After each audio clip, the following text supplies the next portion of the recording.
ஓம் சாந்தி 7/2/2025 காலை முரளி பாப் தாதா மதுபன். இனிமையான குழந்தைகளே, நீங்கள் நடமாடும் போதும் சுற்றி வரும் போதும் நினைவில் இருப்பதற்கான பயிற்சி செய்ய வேண்டும். ஞானம் மற்றும் யோகம் மட்டுமே முக்கியமான 2 விஷயங்கள் ஆகும். யோகம் என்றால் நினைவில் மற்றும் தொடர்பில் இருப்பது. கேள்வி: புத்திசாலி குழந்தைகள் எந்த வார்த்தையை வாயினால் பேச மாட்டார்கள்? பதில்: எங்களுக்கு யோகத்தில் இருப்பதை கற்றுக் கொடுங்கள் என்று புத்திசாலி குழந்தைகள் சொல்ல மாட்டார்கள். தந்தையை நினைவு செய்வதற்கு கற்றுக்கொள்ள வேண்டுமா என்ன? இது கற்பதற்கும் கற்றுத் தருவதற்குமான பாடசாலையாகும். நினைவு செய்வதற்காக என்றே அமர வேண்டும் என்பதில்லை. நீங்கள் காரியங்கள் செய்து கொண்டே தந்தையை நினைவு செய்வதற்கான பயிற்சி செய்ய வேண்டும். ஓம் சாந்தி. இப்போது ஆன்மீக தந்தை வந்து ஆன்மீக குழந்தைகளுக்கு புரிய வைக்கின்றார். குழந்தைகள் அறிவார்கள், ஆன்மீக தந்தை இந்த ரதத்தின் மூலம் நமக்கு புரிய வைத்துக் கொண்டிருக்கின்றார். இப்போது குழந்தைகள் ஆகிவிட்டோம் என்றால், எனக்கு பாபாவை நினைவு செய்வதற்கு கற்றுக் கொடுங்கள் என்று தந்தைக்கோ அல்லது யாராவது சகோதரன் அல்லது சகோதரிக்கோ சொல்வதென்பது, அதாவது கேட்பதென்பது தவறாகும். நீங்கள் ஒன்றும் சின்ன பெண் குழந்தைகள் கிடையாதில்லையா? இதையோ நீங்கள் அறிவீர்கள். அதாவது ஆத்மா என்பது முக்கியம். அதுவோ அழிவில்லாதது. ஷரீரம் அழியக்கூடியது. பெரியதோ ஆத்மாதான் இல்லையா? அஞ்ஞான காலத்தில் நாம் ஆத்மா, இந்த ஷரீரத்தின் மூலம் நாம் பேசுகின்றோம் என்ற இந்த ஞானம் யாருக்கும் இருப்பதில்லை. நான் இதை செய்கின்றேன் என்று தேக அபிமானத்தில் வந்துதான் பேசுகின்றனர். இப்போது நீங்கள் ஆத்ம அபிமானி ஆகிறீர்கள். நீங்கள் அறிவீர்கள், நான் இந்த ஷரீரத்தின் மூலம் பேசுகிறேன், கர்மம் செய்கின்றேன் என்பதை ஆத்மாதான் சொல்கிறது. ஆத்மா என்பது ஆண் ஆகும். பாபா புரிய வைக்கின்றார், இந்த வார்த்தை அதிகமாக சொல்லப்படுகின்றது.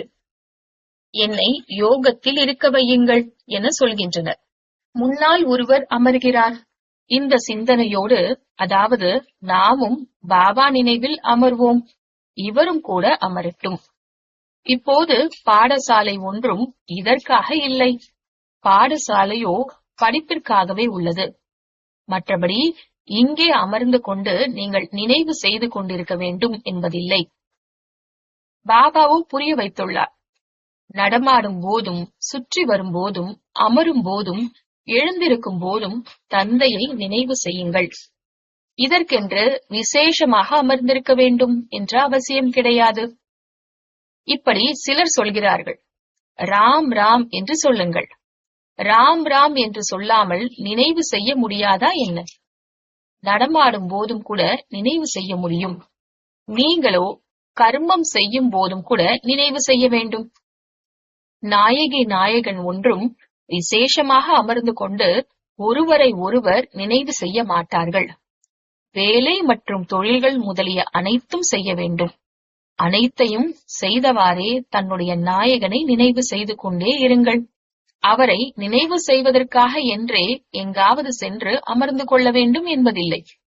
குழந்தைகள், நீங்கள் பாடல் அல்லது கவிதைகள் முதலியன சொல்கிறீர்கள் என்றால், பாபா சொல்கிறார், இவை பக்தி மார்க்கத்தினுடையவை.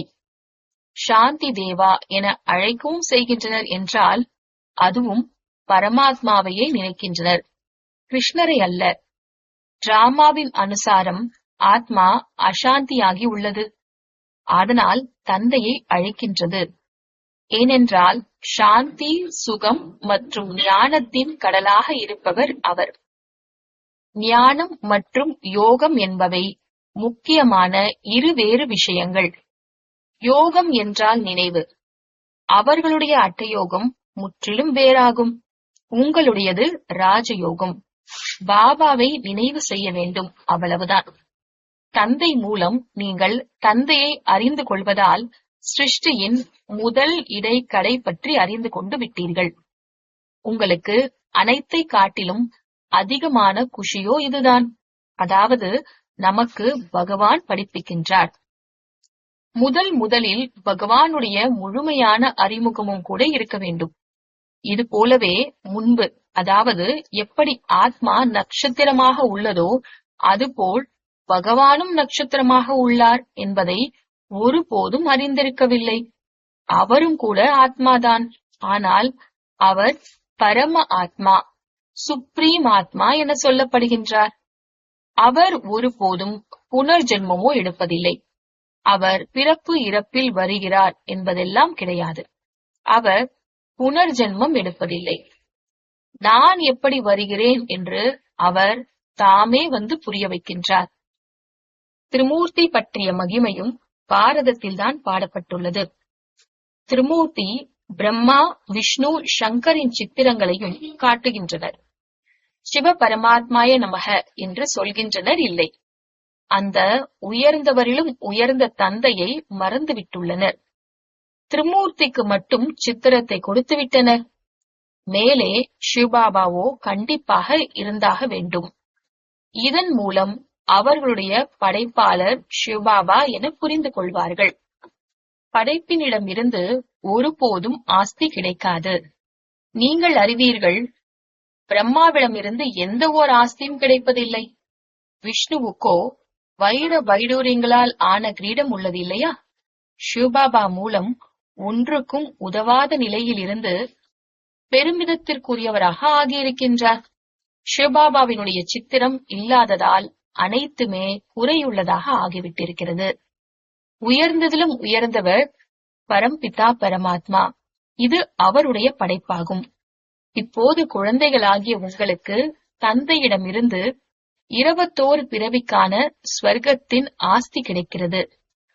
அங்கே, அதாவது ஸ்வர்க்கத்தில், அவர்கள் பிறகும் கூட லௌகீக தந்தையிடமிருந்து ஆஸ்தி கிடைப்பதாக புரிந்து கொண்டிருக்கலாம்.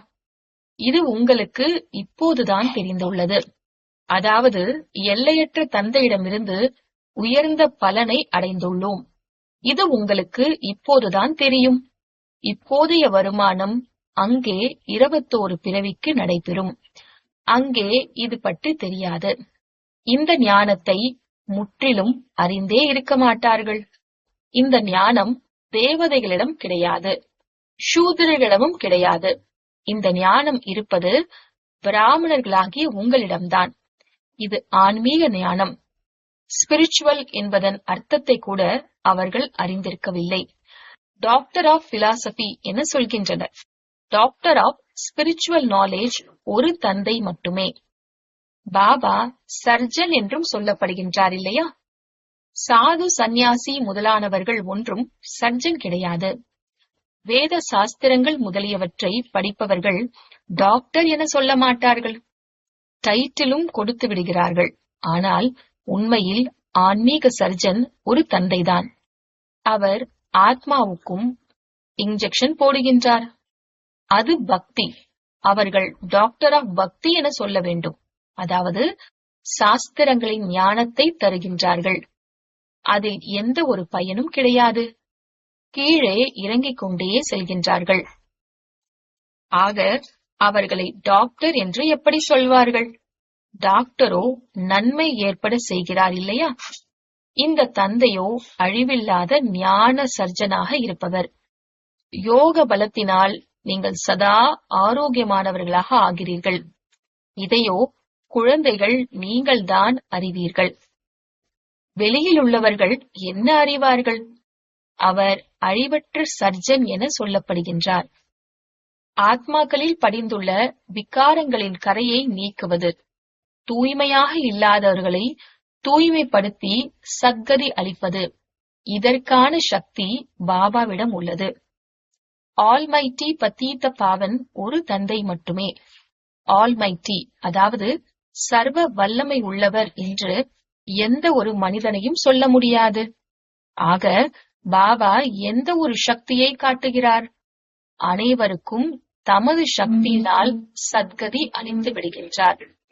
அவர் doctor of spiritual knowledge, doctor of philosophy என்று ஏராளமான மனிதர்கள் உள்ளனர்.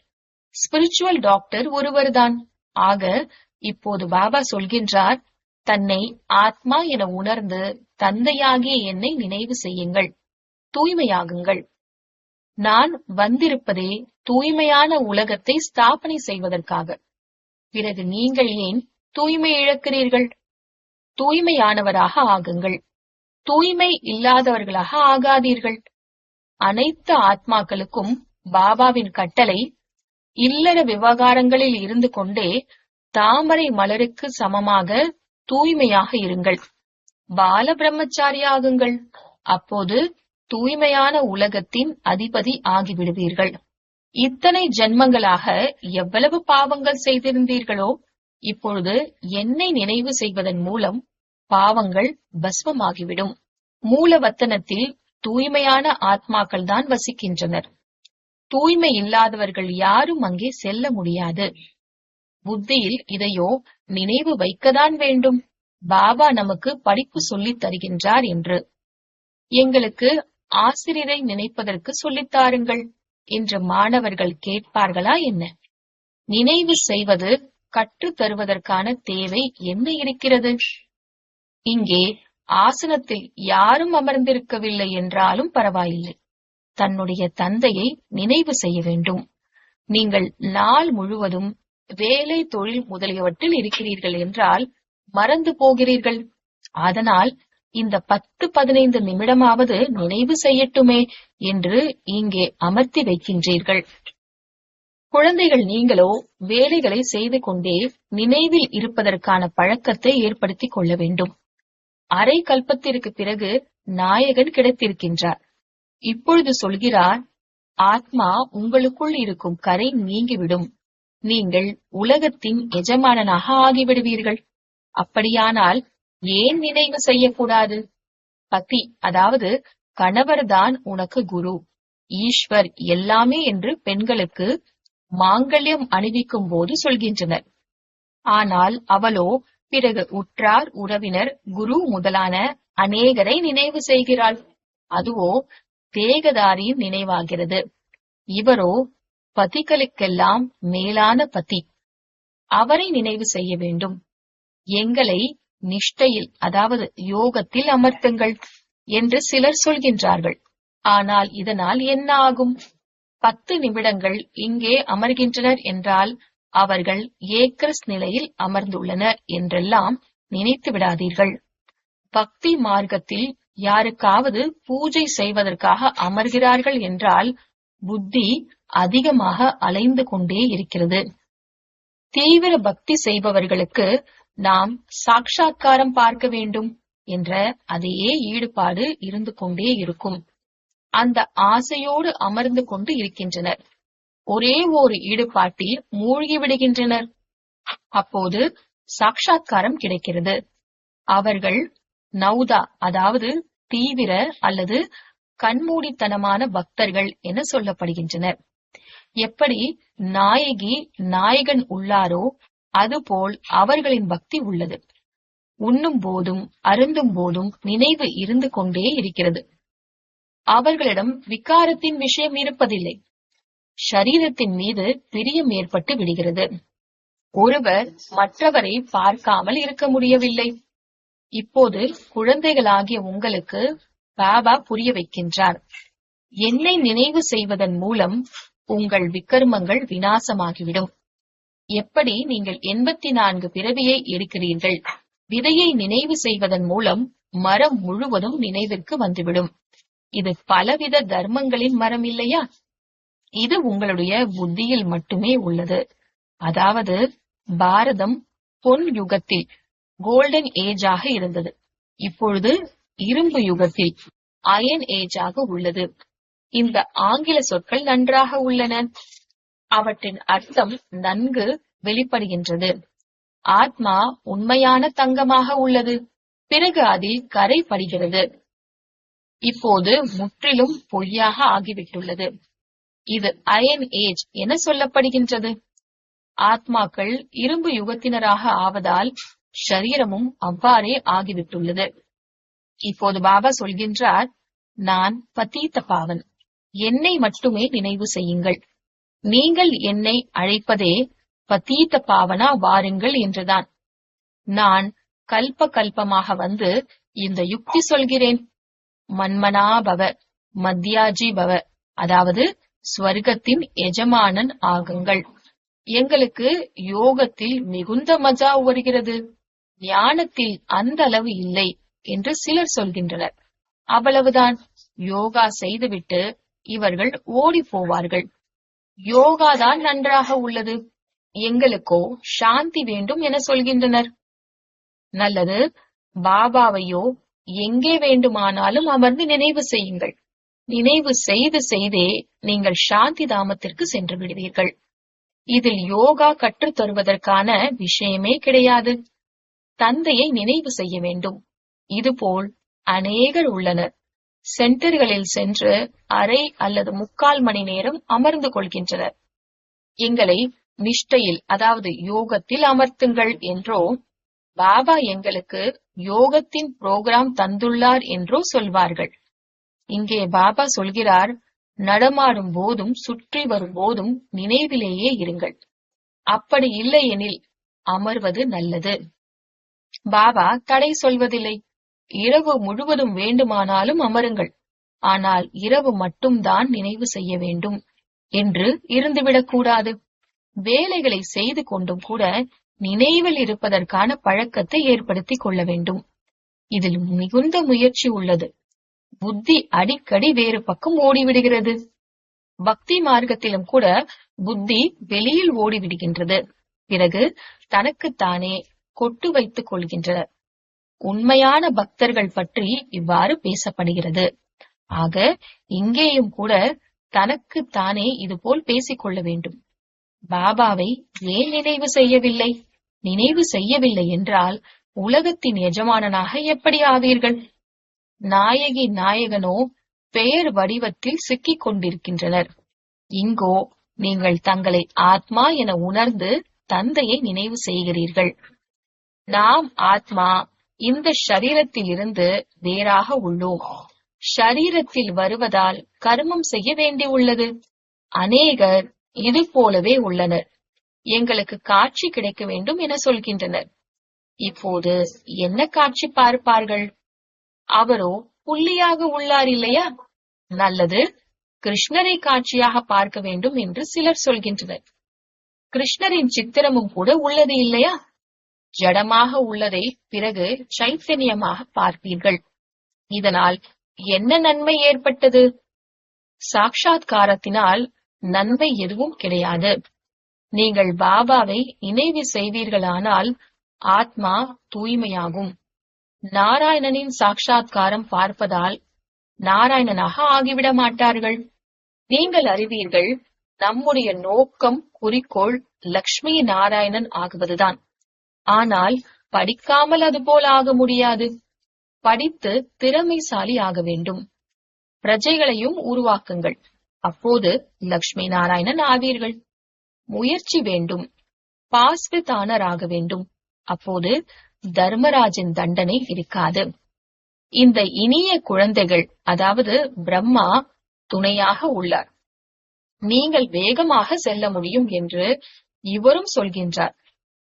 பிரம்மா பாபாவின் மீதோ எவ்வளவு சுமைகள்! நாள் முழுவதும் எவ்வளவு சிந்தனை செய்ய வேண்டியுள்ளது! நான் இவ்வாறு நினைவு செய்ய முடிவதில்லை. உணவு உண்ணும் போதும் கொஞ்சம் நினைவு உள்ளது, பிறகு மறந்து போகிறது. பாபாவும் நானும் சுற்றி வருகிறோம் என உணர்கிறேன். சுற்றி வந்து வந்து பாபாவை மறந்து போகிறேன். நினைவு நழுவும் பொருள் இல்லையா? அடிக்கடி நினைவு நழுவி சென்று விடுகிறது. இதில் மிகுந்த முயற்சி உள்ளது. நினைவின் மூலம்தான் ஆத்மா தூய்மையாகின்றது. அநேகருக்கு கற்றுத் தருவீர்களானால் உயர்ந்த பதவி பெறுவீர்கள். யார் நன்றாக புரிந்து கொள்கிறார்களோ அவர்கள் நல்ல பதவி பெறுவார்கள். கண்காட்சியில் எவ்வளவு பிரஜைகள் உருவாகின்றனர்! நீங்கள் ஒவ்வொருவரும் லட்சக்கணக்கானவர்களுக்கு சேவை செய்வீர்கள். பிறகு தங்களின் நிலைப்பாடும் அதுபோல் இருக்க வேண்டும். கர்மாத்தீத் ஆகிவிடும். பிறகு ஷரீரமே இருக்காது. இன்னும் போனால் நீங்கள் புரிந்து கொள்வீர்கள். இப்போது யுத்தம் தீவிரமாக செல்லும். பிறகு ஏராளமானவர்கள் உங்களிடம் வந்து கொண்டே இருப்பார்கள். மகிமை அதிகரித்துக் கொண்டே போகும். கடைசியில் சந்நியாசிகளும் வருவார்கள். பாபாவை நினைவு செய்யத் தொடங்குவார்கள். அவர்களுடைய பாட்டே முக்தி தாமம் செல்வதற்கானது. ஞானத்தையோ பெற்றுக்கொள்ள மாட்டார்கள். உங்களுடைய செய்தி அனைத்து ஆத்மாக்களிடத்திலும் சென்று சேர வேண்டும். செய்தித்தாள்கள் மூலம் அநேகர் கேட்பார்கள். எவ்வளவு கிராமங்கள் உள்ளன? அனைவருக்கும் செய்தியை கொடுக்க வேண்டும். இறைவனின் தூதுவர்கள் நீங்கள்தான். தூய்மை இல்லாதவர்களை தூய்மையாக்குபவர் தந்தையை தவிர வேறு யாரும் கிடையாது. தர்மஸ்தாபகர்கள் யாரையாவது தூய்மையாக்குகிறார்கள் என்பதெல்லாம் கிடையாது. அவர்களின் தர்மமோ வளர்ச்சி பெறும். அவர்கள் திரும்பி செல்வதற்கான வழி எப்படி சொல்வார்கள்? அனைவருக்கும் சத்கதி அளிப்பவர் ஒருவர்தான். குழந்தைகள், நீங்கள் இப்போது அவசியம் தூய்மையாக ஆக வேண்டும். அநேகர் தூய்மையாக இருப்பதில்லை. காமம் மகா சத்ரு இல்லையா? நல்ல நல்ல குழந்தைகள் கீழே விழுந்து விடுகின்றனர். தீய பார்வையும் கூட காமத்தின் அம்சம்தான். இது பெரிய சைத்தானாகும். பாபா சொல்கின்றார், இதன் மீது வெற்றி கொள்கிறீர்களானால் உலகத்தை வென்றவராக ஆவீர்கள். நல்லது. இனிமையிலும் இனிமையான தேடி கண்டெடுக்கப்பட்ட செல்ல குழந்தைகளுக்கு தாயும் தந்தையும் ஆகிய பாப்தாதாவின் அன்பு நினைவுகள் மற்றும் காலை வணக்கம். ஆன்மீக குழந்தைகளுக்கு ஆன்மீக தந்தையின் நமஸ்தே. ஆன்மீக தந்தைக்கு ஆன்மீக குழந்தைகளின் நமஸ்தே. தாரணைக்கான முக்கிய சாரம். முதலாவது, வேலை தொழில் முதலியவற்றை செய்தவாறே நினைவில் இருப்பதற்கான பழக்கத்தை ஏற்படுத்திக் கொள்ள வேண்டும். பாபாவின் கூடவே செல்வதற்கும் மற்றும் தூய்மையான உலகின் எஜமானன் ஆகுவதற்கும் அவசியம் தூய்மையாக ஆக வேண்டும். இரண்டாவது, உயர்ந்த பதவி பெறுவதற்காக அநேகருக்கு சேவை செய்ய வேண்டும். அநேகரை முன்னேற்ற வேண்டும். தூதுவராகி இந்த செய்தியை அனைவருக்கும் கொண்டு சேர்க்க வேண்டும். வரதானம். அன்பு என்ற மடியில் ஆத்மார்த்த சுகம் மற்றும் சர்வ சக்திகளின் அனுபவம் செய்யக்கூடிய யதார்த்த முயற்சியாளர் ஆகுக. அன்பு என்ற மடியில் ஆத்மார்த்த சுகம் மற்றும் சர்வ சக்திகளின் அனுபவம் செய்யக்கூடிய யதார்த்த முயற்சியாளர் ஆகுக. விளக்கம். யார் யதார்த்த முயற்சியாளர்களோ அவர்கள் ஒருபோதும் கடின உழைப்பு அல்லது களைப்பின் அனுபவம் செய்ய மாட்டார்கள். சதா அன்பில் மூழ்கியிருப்பார்கள். அவர்கள் சங்கல்பத்திலும் சமர்ப்பணமான காரணத்தினால் என்னை பாப்தாதா நடத்தி கொண்டிருக்கின்றார். கடின உழைப்பு என்ற பாதங்களினால் அல்ல, அன்பு என்ற அனுபவம் செய்வார்கள். அன்பு என்ற மடியில் அனைத்து பிராப்திகளின் அனுபவம் ஏற்படுகின்ற காரணத்தினால் அவர்கள் நடக்க மாட்டார்கள். ஆனால் சதா குஷியில், ஆத்மார்த்த சுகத்தில், சர்வ சக்திகளின் அனுபவத்தில் பறந்து கொண்டே இருப்பார்கள். ஸ்லோகன். நம்பிக்கை என்ற அஸ்திவாரம் உறுதியாக இருந்தால் சிரேஷ்ட வாழ்க்கையின் அனுபவம் தானாகவே ஏற்படும். நம்பிக்கை என்ற அஸ்திவாரம் உறுதியாக இருந்தால் சிரேஷ்ட வாழ்க்கையின் அனுபவம் தானாகவே ஏற்படும். அவ்யக்த இஷாரா. ஏகாந்தவாசியாகுங்கள். ஏக்தா அதாவது ஒற்றுமை மற்றும் ஏகாகிருதா ஒருநிலைப்படுத்தலை கொண்டு வாருங்கள். வேற்றுமையில் ஒற்றுமை என்பது நடைமுறையில் அநேக தேசங்கள், அநேக மொழிகள், அநேக உருவங்கள் இருந்தாலும் அனைவரின் உள்ளத்திலும் ஒற்றுமை இருக்கிறதல்லவா? ஏனெனில் உள்ளத்தில் ஒரு தந்தை இருக்கின்றார். ஒரு ஸ்ரீமத் படி நடக்கக்கூடியவர்கள். அநேக மொழிகள் இருந்தாலும் கூட மனதின் பாடல், மனதின் மொழி ஒன்றுதான். ஓம் சாந்தி.